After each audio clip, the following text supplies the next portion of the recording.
Дорогие друзья, вот мы Всем приехали привет. с Михаилом, Павелецкий вокзал. Давайте я вам расскажу, зачем мы сюда приехали.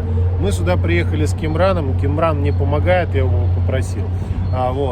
Мы сегодня пытаемся поймать здесь тех, кто пользуется приложением «Помощник Москвы» и штрафуют водителей такси безбожно. Ну, почему безбожно? Потому что здесь вот, как вы видите, вот тут вот сзади, за тем вот знаком, который на видео, там есть остановка общественного транспорта, и водители высаживают пассажиров.